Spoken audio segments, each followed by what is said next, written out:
All right, we are rolling now. Counting us down. 3, 2. You're listening to Missing Out with Lex Michael and Tauri Jay. Let's start the show. Hello there, Misketeers. Welcome back to Missing Out. I'm Tauri Jay. I'm Lex Michael. And if this is your first time listening, what we do here is we introduce each other to different media, whether it be movies, music, television, spoken word, books, experiences, things that have built us up as people, and we hope that in sharing it, it builds you up. We are the retrospective that is introspective. I hope that you picked your word choice and your grammatical presentation properly in that intro, Tauri Jay, because you know that even the merest faux pas is unacceptable and would have to be corrected. Yes, I am aware, and so I have chosen all of my words very specifically. Oh shit.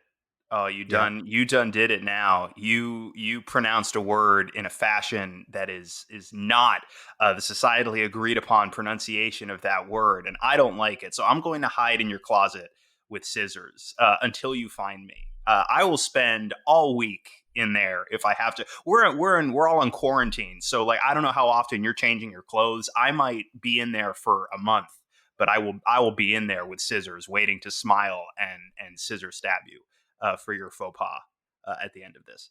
Scissor stab sounds like a sex act, and I don't want it.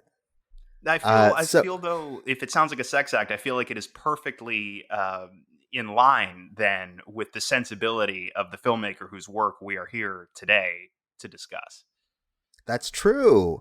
Today, we're talking about Serial Mom by John Waters. He wrote it, produced it, directed it. It has like all-star cast like Kathleen Turner, Sam Waterston, Ricky Lake. This is pre-talk show Ricky Lake. Suzanne Somers makes a little appearance. It has Shaggy from Scooby-Doo, Matthew Lillard. And it has like everyone's super duper dream guy who played Scott, whose name I forget, but he's Justin in Whalen. it. Yeah. So Lex, you brought this to me. I did. So I know it's part of our Mother May I themed month. So give us a little pitch. Tell us what its deal is. All right. So here we go. Ready? Here's my pitch to you. So from noted and beloved master of filth and sleaze, John Waters, comes a story about a Leave It to Beaver-esque nuclear family. But the mother, though she loves her children, though she is the happiest homemaker you could ever think to meet, though she sure does make a mean fruit salad, takes an interest in her kids' academic performance, a member of the community, she also has a couple of less than savory impulses, and she has very high standards that she holds folks to. And when those standards aren't met, she goes a little sideways. She has to address these things. But what fine, upstanding member of their community wouldn't want to seek to correct people's behavior for the better? And it's about one woman's struggle to better her community and her family struggle to come to terms with the means by which she chooses to do that. Also, a lot of overlap thematically with our discussion last week about Scream 2, in that this is also a movie that deals very heavily with the relationship between violence and the media, both, as Mickey put it in Scream 2, life imitating art, but also art imitating life as well. It's especially for a John Waters movie. Yes, there's a lot of filth, a lot of trash, a lot of sleaze, but also I think a pretty accessible movie as well. I think this movie's a ton of fun. So, Tara, this is your first time, I believe. So I'm very, very excited to hear your take on Serial Mom.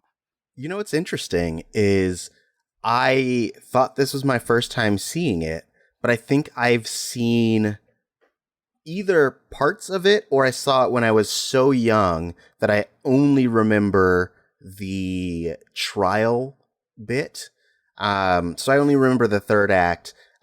Specifically, this movie was where I learned the idea of you don't wear white after Labor Day. Uh-huh. Um, and in my brain, whenever someone would talk about the moment from Basic Instinct where the lady like crosses her legs and shows her Yep. vagina, I think I was always picturing the scene from this movie where Kathleen Turner is opening and closing her legs. Yes. So I have vague recollections of this movie, and I don't think I understood anything about it when I saw it. So now it's like I'm seeing it for the first time, but with little echoes of deja vu. And I don't think I enjoyed it. Like I think I really enjoyed Kathleen Turner and her portrayal of the character. I liked some of the wacky murders. I think the pacing of the movie is really odd. It is. It's really strangely structured. Yeah. And I think that like I think I get that it's a satire or like a take on an idea, but it's not really like I guess for me personally, I don't feel like it was really like nailed in there. I think it was just like, yeah, look at all this stuff. Oh boy, look at how crazy wacky this mom is. Ho ho ho ho. Well, it's funny because I do agree with you for the most part. I think like and John Waters has talked about this movie as satire, and there are elements of it there's a satirical angle on, say, the Leave It to Beaver style nuclear suburban family, I suppose. But really, as far as pointed satire, you really don't get to any of that till you get to the trial and sort of the last stretch of the movie. And even then, I'm not sure that I would have been thinking about it all that specifically if we hadn't just had a discussion on this show about Scream 2, which dealt more pointedly and for more of the runtime with some of the same ideas that I think John Waters is playing with in the last act of this movie. Right. And this movie came out in 1994, which I believe they wrapped up principal photography just as like the OJ stuff was starting. So there's no there's no like, I guess, influence from that, but you can feel it being somewhat predictory of like how sensational murder trials would become in that period. So that's cool. So I mean, I think that like it has a lot of really interesting stuff in there, and I think a lot of the performances are really well done. I think that like just the movie overall probably just didn't hit me in the right way. But there's a lot to kind of dig through inside of it. And I do think, for a John Waters movie, I do think this is fairly accessible, despite being about a series of real gnarly, gory murders and stuff. Like, there's definitely, you get a taste of his trademark sleaze and trademark filth that he is so beloved and celebrated for, that he runs head on towards with open arms and stuff, and embraces fully and wants to share with all of us this weird smut and sleaze and filth. There are hints of that, there are shades of it, but nothing on the level of, say, I want to say it's in is it Pink Flamingos where Divine actually eats poop. Nothing quite of that ilk in this movie. Very sort of off color, certainly, but not quite as inaccessibly gross as that. I feel like maybe the closest we get to that is what she snots on a baby at one point. That's Right. pretty gross. That's unsavory.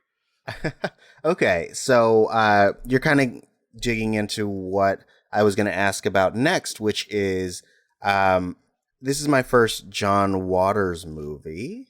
Okay. And so, with the exception of I've seen parts of Hairspray, the like later one, not the one The he did in musical the version. 80s. Oh no, Yeah. okay. I'm unfamiliar with this idea that he is a depraved, sleazy person slash creator. Can you give me a little background on that? I mean, so I'm not. I wouldn't call myself a John Waters expert necessarily, but I know that he was always, as a creative, he was always drawn towards things that he felt were forbidden. And so his influences were this sort of combination of art cinema but also really sleazy exploitation stuff. And so throughout his career he just found ways to take all of his influences and regurgitate them in a way that felt to him, I think, maybe a little bit dangerous, a little bit like, oh, we're not really supposed to be watching this. And so just he would create these incredibly heightened, really sort of ugly scenarios with these sort of like belligerently off color characters. And like Divine was one of his biggest collaborators. And I feel like Divine was sort of the perfect avatar for that sensibility of his. But also, interestingly, he found a way in a number of his works to balance that, to juxtapose it with sort of sunny, Leave It to Beaver is the most obvious point of comparison, but that's sort of pure 50s suburban sensibility. And you see it obviously in Serial Mom, but you also see it in, say, Hairspray. And it's sort of interesting to me that Hairspray came from the mind that also produced, say, Pink Flamingos or Cecil B. Demented, for example, or A Dirty Shame. But Hairspray is also the basis for one of the most sort of joyful, upbeat Broadway musicals of the past, 20 years or so. So it's interesting that all of these elements sort of born of the same guy's mind. And so you can definitely trace all of these different shades that color his output back to what his original inspiration points were. But he has sort of become the figure, the sort of cult icon of art representative of just be a total freak and it's cool and it's fine and it's going to make people uncomfortable. It's going to upset people. It's definitely never, ever, ever going to be for everybody. But you know what? Fuck it, you beautiful, beautiful weirdo. You just go do you. And I think that's part of why, even though a lot of his work is designed to alienate certain sections of the audience, there's something, he embraces the weird. You know what I mean? And like, I think he makes his audience feel a little bit better about being weird themselves, about embracing the different, about isn't life more interesting when shit's a little bit fucked up, and so on. And Okay. so I think, yeah, like Hairspray is pretty accessible in terms of his work. And I think, yeah, Serial Mom is one of the more, like, if I was going to introduce somebody to John Waters and I was reasonably certain that they were not prepared for like Divine eating poop or like Johnny Knoxville flying up into the sky and ejaculating like geysers from his head, then I would probably start them with either Hairspray or Serial Mom, because you get the taste of it, but you don't get a whole mouthful of I it. see. Yes. What film is the Johnny Knoxville one? It's A Dirty Shame, Okay. which is Um, very explicitly about all manner of sexual perversions. got it. Okay.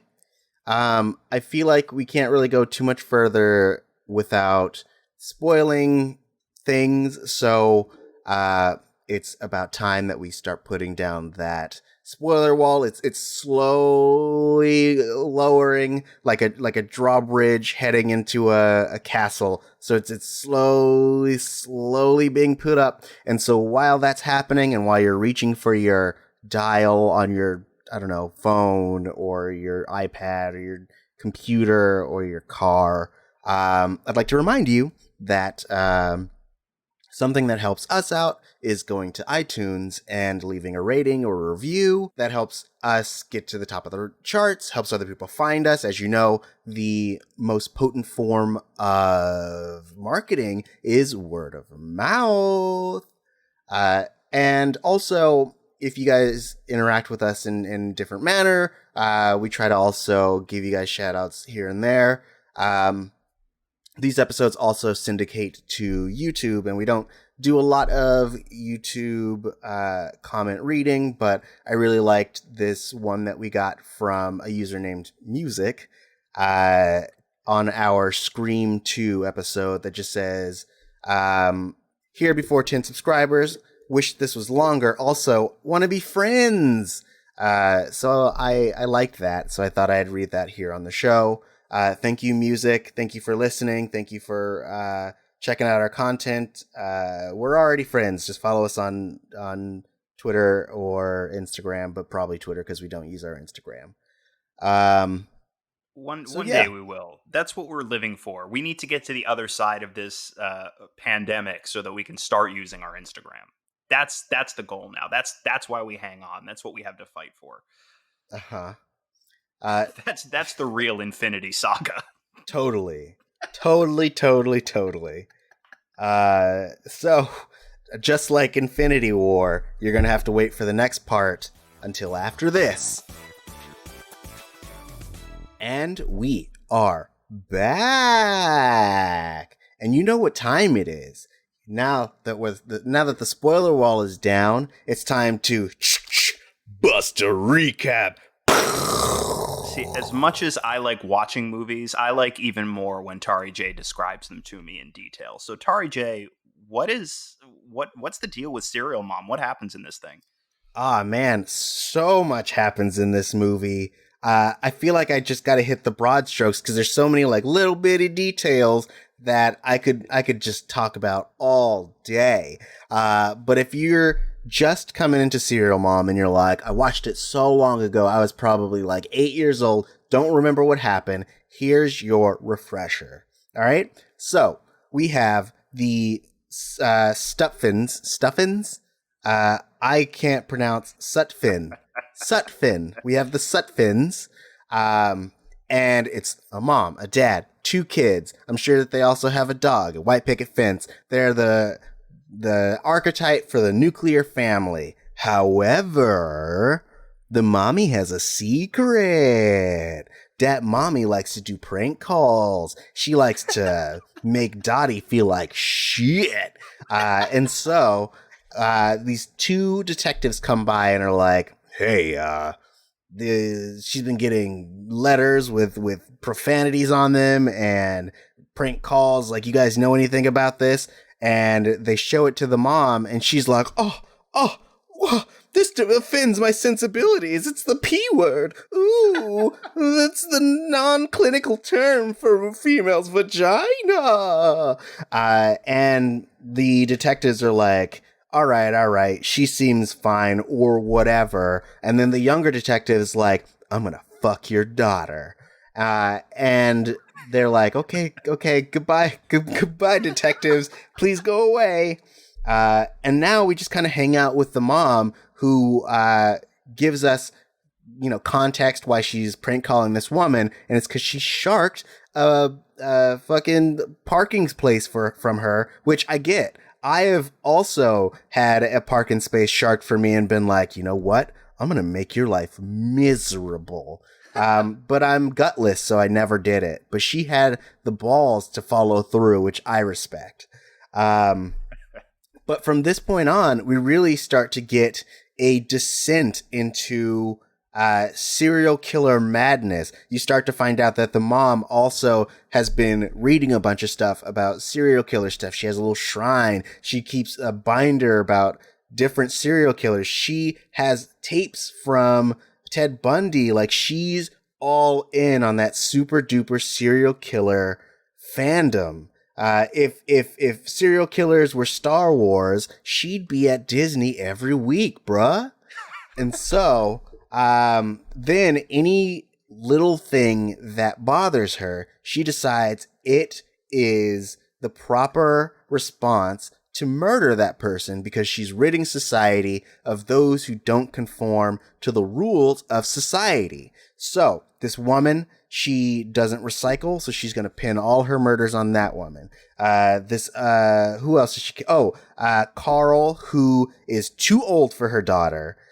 He cheats on her. He's like, we're just friends, and then takes Tracy Lords to the swap meet in front of her daughter's face, showing off this girl. So it's like, yo, this dude gotta go. And he gets his liver poked out from a fire poker, which is gross, but also kind of cool. And then she also kills. She kills a couple of her husband's clients. They're both really pissy and mean and really shitty, so you get it. You know, so they're trying to steal the husband away from bird watching time, so they got to go. And then Scotty sees her, so he's got to go. And then who was it? There was a lady who got murdered for just I don't even remember why she got murdered, but she got murdered with a lamb leg, which I thought was a really fun additional piece. So, but she deserved it only, and this is my opinion, for having her dog lick her feet, which I hated. I hated it so much that I was like, she also's got to go. And she does. She leaves. She is fucking dead, and I like that. But ultimately, then this all culminates in the detectives bringing Bev in, mostly because Bev, played by Kathleen Turner, does a great job. But she has no respect for covering her tracks, and so her fingerprints are everywhere. She doesn't do anything to prevent the police from finding her. She's just real brazen about it. I assume because she's like sociopathic, so she doesn't even really like view herself as doing anything wrong, which you find out by the end of the movie where she's defending herself on trial, and she's like, I'm not guilty. And she essentially manipulates everyone into believing she's not guilty, and she manipulates the witnesses and gets them held under contempt, or utilizes their perviness, or tries to make everyone feel like it was it was her friend who doesn't recycle. So at the end, she gets off, bro, and not in the sex way, which she does earlier, but like in the court way, which means she can go free, but she can't let it go that this one juror will not stop wearing white after Labor Day, which I'm told, according to the internet, was a really old fashion faux pas. And they say in the movie that fashion has changed as of 1994. So I imagine like it wasn't even a thing. So that girl did not deserve to go. And I don't agree with that murder. But ultimately she never seems to really face consequences. But the bigger picture is that everyone who knew her is essentially profiting off of her murders and the trial of whether she did it or not. And that's the bigger picture, isn't it? Aren't we all profiting off of someone's murderers? I dig it. That is Yeah. essentially what the movie is about. So all right, I want to take this in a couple of pieces because you said overall this movie didn't really work for you, and I'm totally with you as far as structurally it's a bit all over the place for sure. There's a lot about this movie that I really love. Now, most of it is in that sort of last wave. It's where they're talking about the trial and how everybody responds to the reality of that circumstance and what John Waters is sort of trying to say about us as a culture and as a society. But this movie is also full of little moments and ideas that I'm a huge fan of. And this is like very, very early on. Even just the glee with which Beverly is making these dirty prank calls. Like in a lot of other stories, I feel like it would either be about Beverly's gradual descent into madness and murder, and or about her trying to keep it, say, hidden from her family, and how they maybe deal with the fallout of this horrible news in a way that like completely shatters them, et cetera, et cetera, et cetera. And this is, of course, not that movie at all. And in fact, when we begin, she's sort of been creating mischief for a while. We see her first on-screen kill, I believe, is the teacher, but we don't know for sure that she's never dabbled in violence before. In fact, I would argue usually when murderers, especially serial killers, are committing a string of murders, like they graduate to it, right? So she's probably been, I don't know, probably not killing dogs, because we see that she's super friendly to the one dog in this movie, even as she bludgeons its owner to death with meat.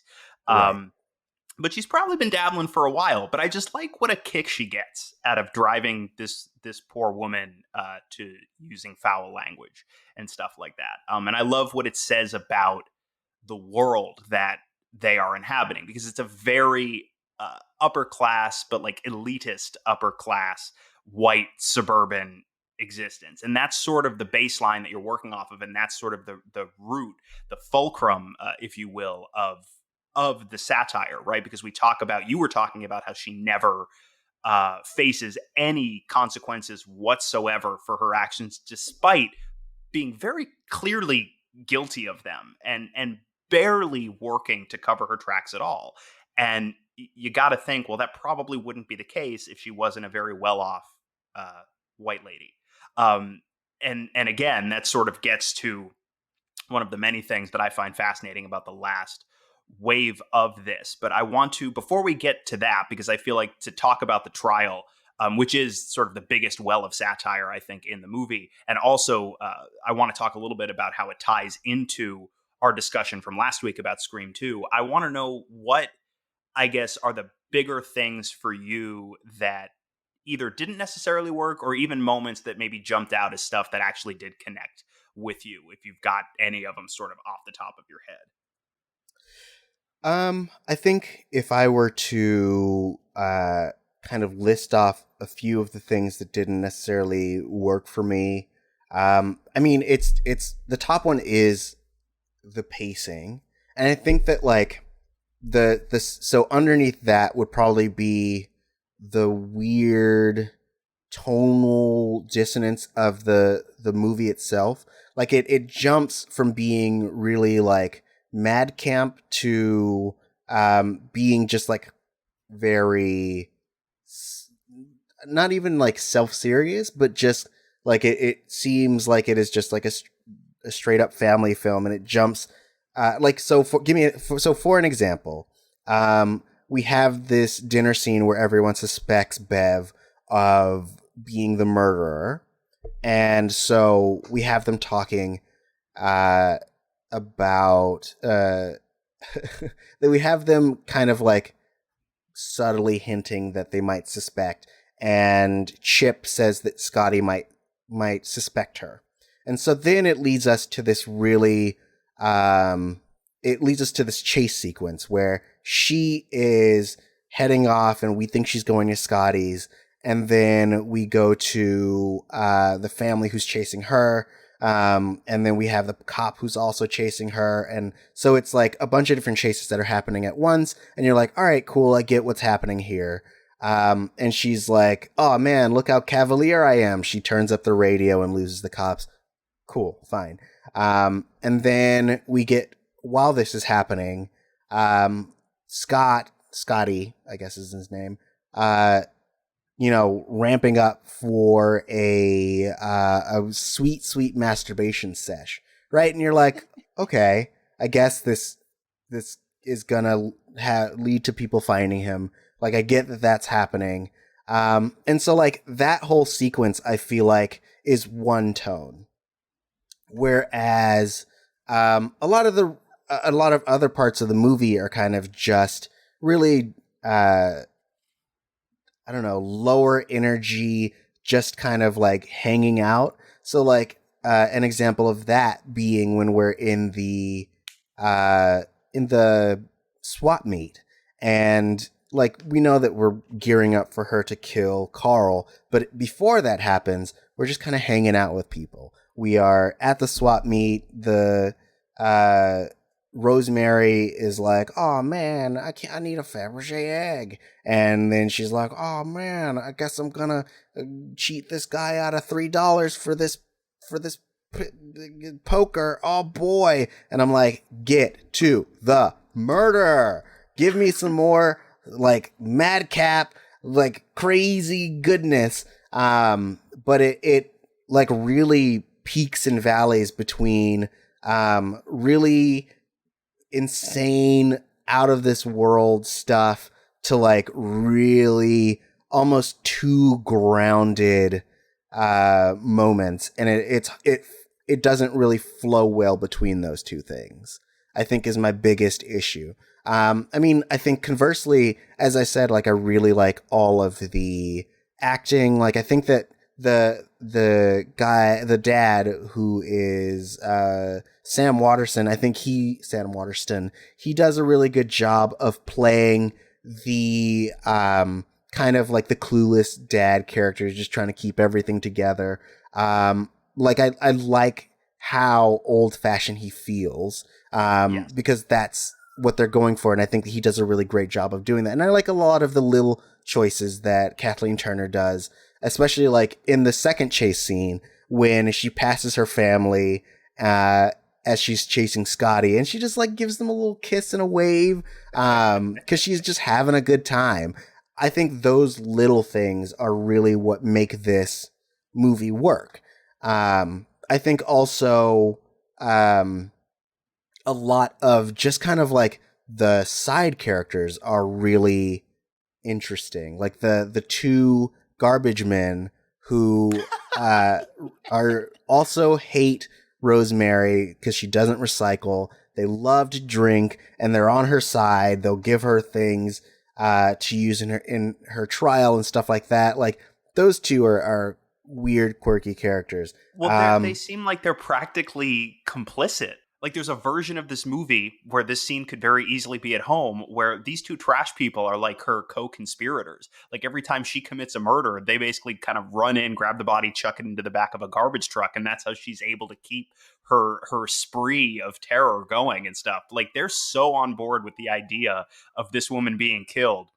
Yeah. And when Beverly, in the least subtle way possible, basically says, well, I guess I will kill this person on your behalf, they just very silently just shoot their drinks at the same time. Like they're 100% okay with the idea of this woman literally being murdered, and they did in fact sort of suggest it. It's like the comment box. Like they literally just took a little note, anonymously dropped it in the comment box, and are waiting for this lady to get murdered. And I like these garbage people. I want the spinoff about the garbage people. Right. Well, I mean, especially nowadays, like their concerns are very prominent. They want to kill this lady because she doesn't care about the longevity of this earth.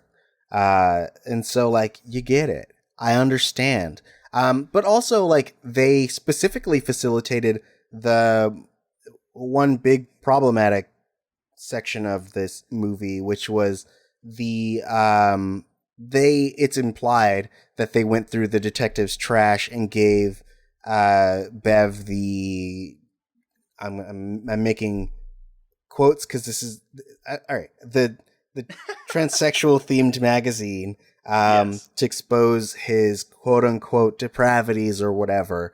Like they specifically facilitated that moment just to devalue that detective. So like up until that moment, they were cool with me, and then they kind of messed it up. They messed it It's up. pretty. I mean, ultimately, Beverly's point is that you shouldn't judge him based on his choice of reading material. But yes, there's a potentially quite a bit to unpack there. I do like you referred to it as maybe like the one problematic section, and I feel like for a John Waters movie, the fact that maybe only one leaps out to you in that way, that's perhaps a rarity. Normally, I mean, again, this is the dude who made the Divine Eats Poop movie. So I feel like if we can squeeze by with only one heavily problematic section, I feel like we're beating the curve. Ah, that's good. Um, but yeah, and I think that like in the small time that you get to know Mrs. Jensen, she's the one who refuses to rewind.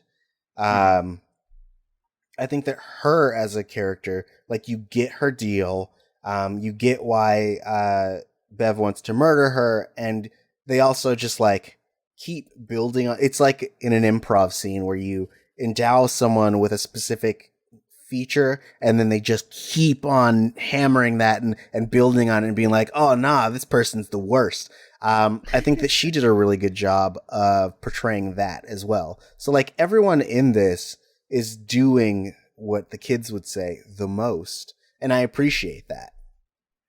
Yes. You talk about Mrs. Jensen. So yeah, she's the one that gets beaten to death with the leg of lamb. There are layers, I think, to what she did to quote unquote deserve her fate. Now, for you, the dog licking the feet was enough, understandably so. But there's a list of things. She won't rewind the tape, which is just discourteous. The very notion of thinking of someone other than herself is just more than her sensibilities can bear. But she also gets into it with Chip, Beverly's son, played by Matthew Lillard, and yes, she's going out of her way to punish perceived faux pas of all sorts. But it seems like what really sticks in her craw more than anything else is when somebody either speaks ill of or sort of demeans or is rude to one of her children. So when Mrs. Jensen sort of calls him a name, I think calls him like son of a psycho, that's maybe the final straw. But something that would have played very differently in 93 than it does now, that really does stick out, is that she's returning Ghost Dad. And they make a point of having her stop and turn to Chip's friend and say, "Oh, I just love Bill Cosby movies." And now, of course, given what we all know about the gentleman in question, and of course, I'm applying the term gentleman very loosely, in the loosest possible sense, in fact. It adds this other layer. So, like, oh yes, this woman is just a variety of different kinds of ugly. Ugly just sticks to this person. Right. And so, yes, in a puritanically moral universe, as most horror movies seem to be situated in, yes, I feel like there's a list. There's a list of offenses that Beverly may see fit to punish and stuff. Right. I also, because we have the time, I want to talk about this band, the Camel Lips. Okay, let's talk about the Camel Lips. So now that I have the context that John Waters likes to just like do depravity, this band makes more sense to me. In that, like, I guess they are a real band, but their real band name was was L7, which makes a Yes. square. You get it. It's losers, you get it. It's clever. But in this movie, they're a band known as Camel Lips, and their pants have giant like camel toe sewn into them, so that as they are rocking, you get to like imagine that they have big puffy labia, which I feel like is a real weird. It's a real weird choice. Nah, the Rolling Stones did it. Did they? Yeah, totally. Oh, And okay. and the Beatles before them. The Beatles did Yes. it on when they did Carson. That's why they took off like they did. People were like, "That is fucking bold." Like, the music's fine, but what a fucking bold choice that is. Yeah, I get it. I think the thing that also struck me about this band is that they saw a man on fire and proceeded to make him more on fire. I think it was the bassist. I mean, after she, jammed him in the stomach for being on stage, he catches on fire and she's like, "Hey guys, you want some more of this?" And she spits alcohol on him, further increasing his burning to death. Yes. So, couple of things about the moment you're describing. So, this was a movie that I also saw when I was younger, and I must have seen it on HBO or Showtime, Cinemax, one of the premium movie channels. So nothing was cut. And this was one of the moments that really made an impression on me when I was younger than 10. Whenever I saw this. For sure, the him sort of being on fire and pleading for help, and the singer just blowing the liquor on him and making him flame harder. So I thought it was interesting watching this movie the week after we talked about Scream 2, and a lot of sequences sort of took a new shape for me as I was watching it this time, including this scene. There's a lot of thematic overlap, especially in terms of what this movie seeks to satirize with Scream 2 in particular.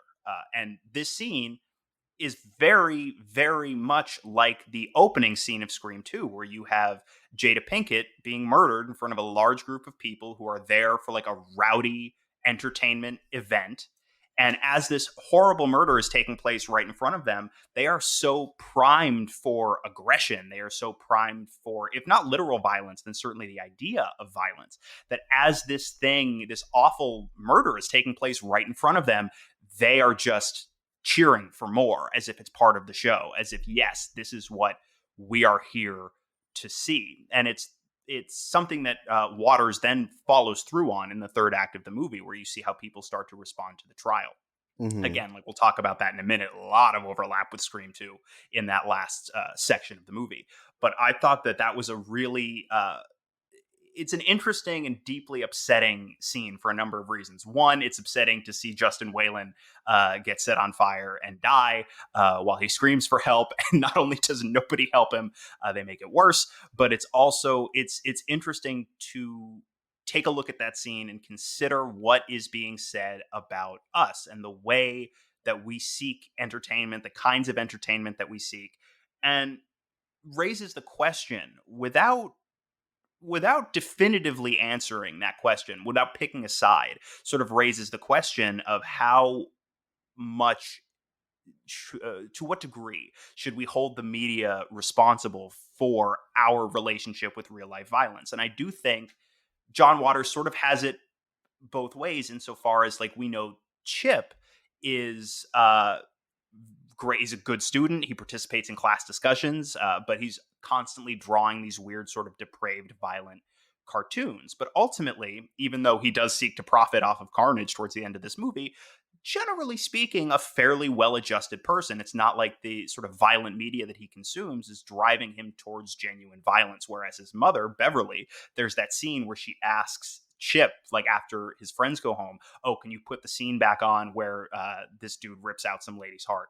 And she watches it and she's super duper into it. And then she in turn does go and commit acts of violence, including stabbing the one dude's organs out with the fire poker. And also, that's a bit of business from Kathleen Turner that I really love, which is where she impales him, pulls his organ out. Like, I don't know if that's supposed to be his liver or a kidney or just some person meat, and then very daintily tries to get it off of the end of the poker. Like, she's totally down to commit this act of savage violence, but also now that that's done, you know, you can't break decorum. You don't want to get the viscera on your dress. Like, how will you? It's not even because you'll get caught. You just won't look presentable in the way that society dictates you must, and stuff. But yeah, that whole scene is all kinds of upsetting. It's all kinds of upsetting. I agree. I think we should now start talking about the trial. Yes. So this, as you were saying, is the moment when we get a lot of our satire, and we see how the people in Bev's life, with the exception of her husband, who's just kind of like trying to figure out what to do, everyone else is finding a way to really profit off of this and better themselves using the fact that their mom is now infamous. So you have Matthew Lillard's Chip. He's basically got an agent, and he's like trying to find places that'll do interviews. Like, you even get that moment between what is the guy? Carl's brother, where he hits him, and Chip's like, "That's cool, but do you want to do an interview?" And the guy's like, I already have two agents, but like, I need to do some cool like video stuff. And he's like, I got you, my dude. And you see that Misty is essentially selling merchandise for her mom and like the Serial Mom brand. She's also getting it in with some photographer. They're doing so much sex, probably. But you also see that Serial Mom sort of becomes this aspirational thing. She becomes, in a way, a bit of a sort of feminist media hero. And so this is the biggest point of overlap for me with with the thematics and the satirical bent of Scream 2, which is we spoiled the crap out of Scream 2 last week. But if you missed it, Beverly in the third act of this movie is sort of like if the killers in Scream 2 were victorious, but also if Mickey and Mrs. Loomis were one character, essentially. Like, this is like Beverly gets to essentially live what Mickey's dream was, but Right. gets to do it with the sort of the veneer of niceness of having a place in well-off society that Mrs. Loomis would bring to it as well.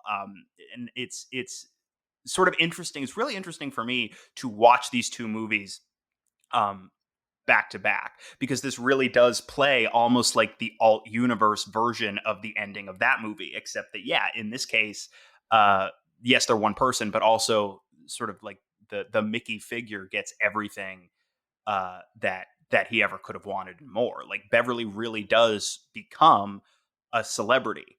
Even when at the very end of the movie, she sort of celebrates her win by killing the juror over the fashion faux pas, and Suzanne Summers playing herself sort of keys into the reality that oh, maybe it's real.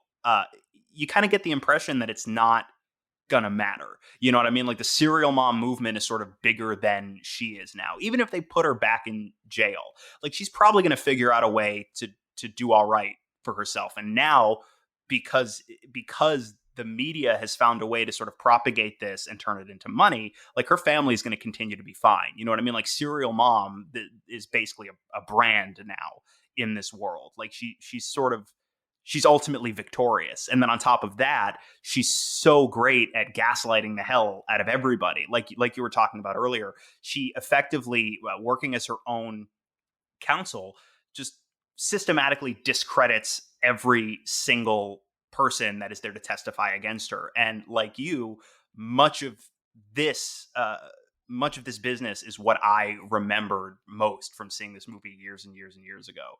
Her goading the poor lady she prank called into swearing in front of the court enough times to be held in contempt. The Mm-hmm. stuff about, like, her sort of baiting the pervert guy by spreading her legs open and closed and sort of making her skirt flop up and down and stuff like that I maybe was like 9 when I saw this. And yeah, that type of thing definitely makes an impression. Right. But yes, how effectively she plays everybody, plays on their sensibilities, plays on their sympathies.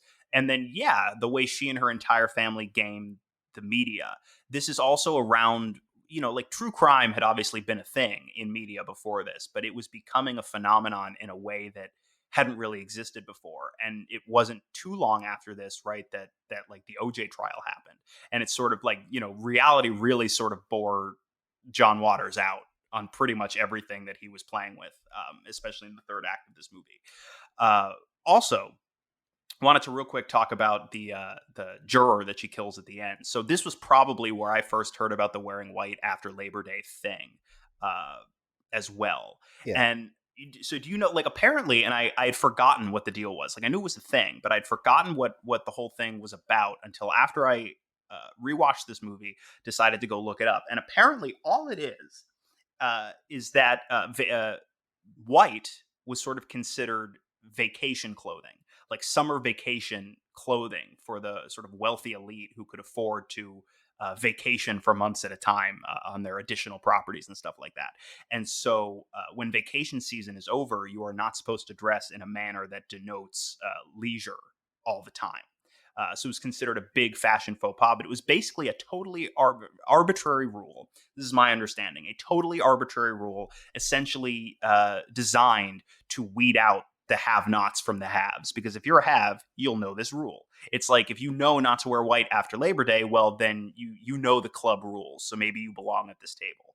But if you are fashion ignorant enough, then clearly you're not one of us if you're wearing white after Labor Day and stuff like that. And then, like the elitists do, they create a completely arbitrary made up rule and then demand that everybody else follow that rule. Right. But also, this juror, if I'm not very much mistaken, this is the juror that's played by Patricia Hearst. Yes. And Patricia Hearst is that Patty Hearst of the famous Patty Hearst kidnapping. Mm-hmm. I believe she's the granddaughter. Is she the granddaughter of William Randolph Correct. Hearst? The ultra famous sort of yellow journalism media magnate who is also the basis for the Charles Foster Kane character in Citizen Kane. This is obviously not a podcast about that real historical event, but it's a fascinating story, and I highly encourage whoever might be interested to go look up the story of the Hearst kidnapping because it is fascinating. And yeah, then after that, when her life started to get back to something recognizable as normal, yeah, she did a few movies. Good Yeah, for her. which is pretty cool. Um, I mean, and I think the irony of it being that I believe her trial was also very heavily publicized and very like news media covered. So I assume that that was like a nice little wink or a nod to that. But do you Yeah. have any last thoughts about this movie before we start to wrap up? I'm glad I found an excuse to revisit it. I hadn't recalled until rewatching it how many of these things, many of these scenes, many of the lines of dialogue were sort of hardwired into a very deep part of my brain, like from when I was 9 years old and didn't know how to process any of this shit.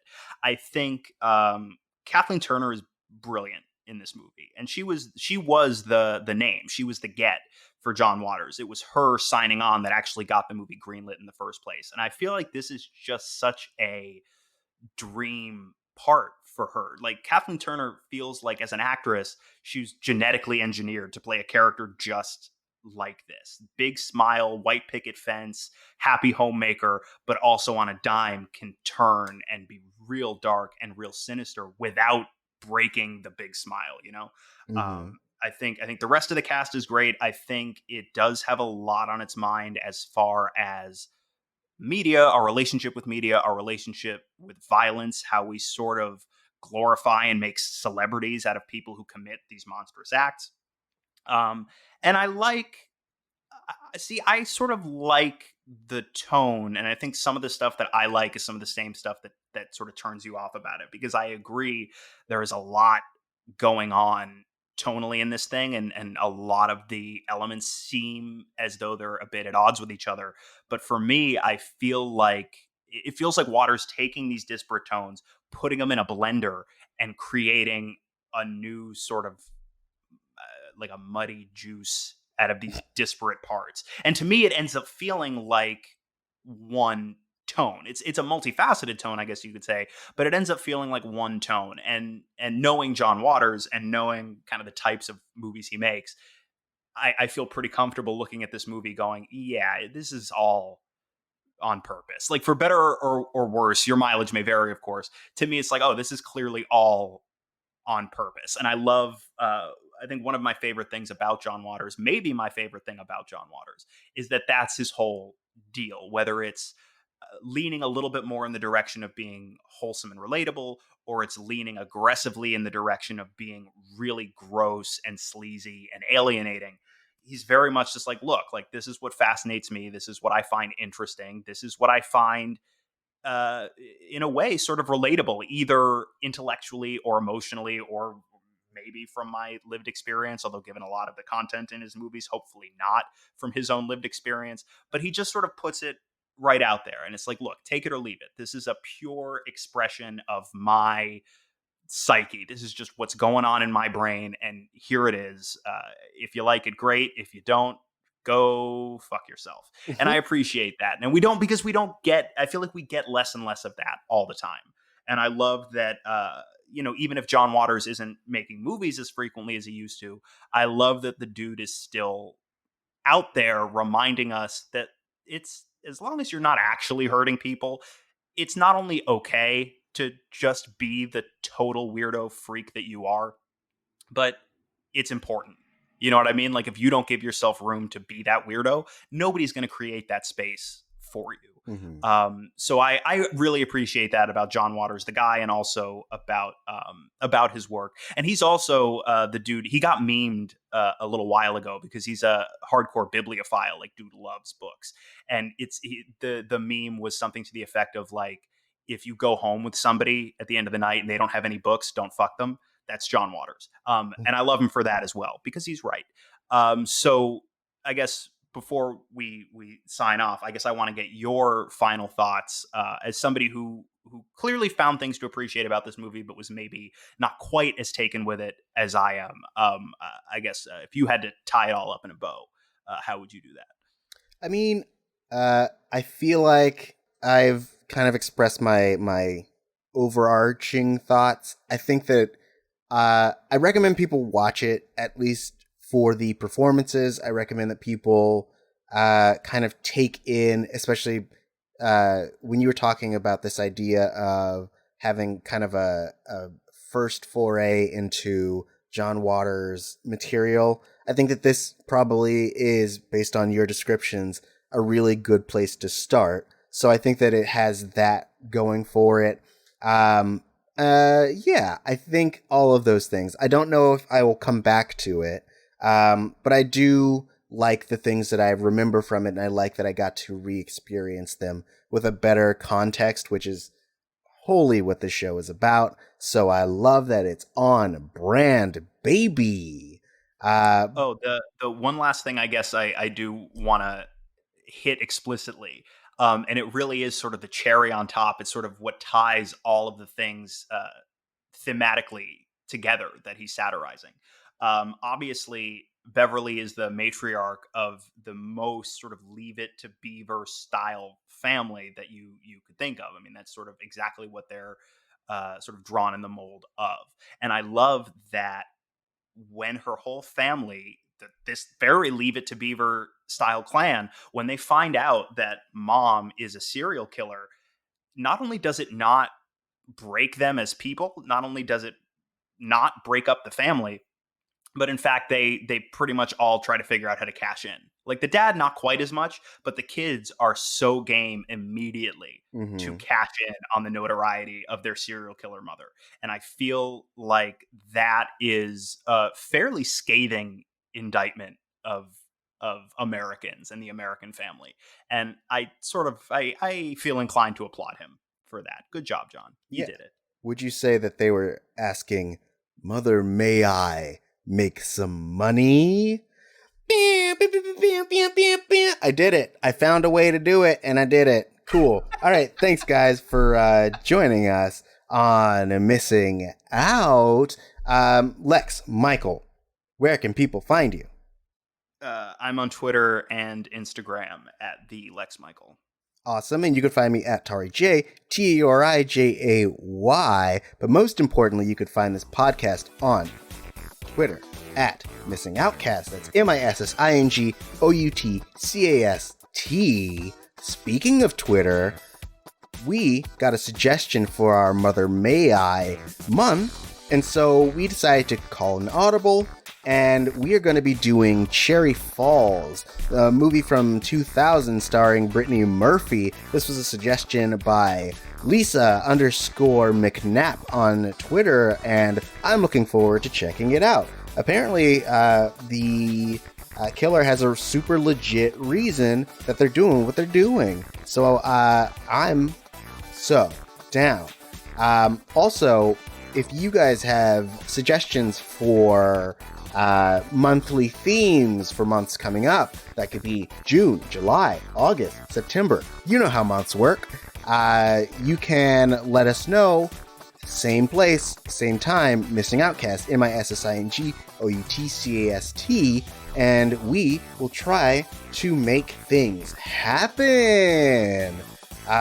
But until then, this has been the retrospective that is introspective. And now you have a new perspective.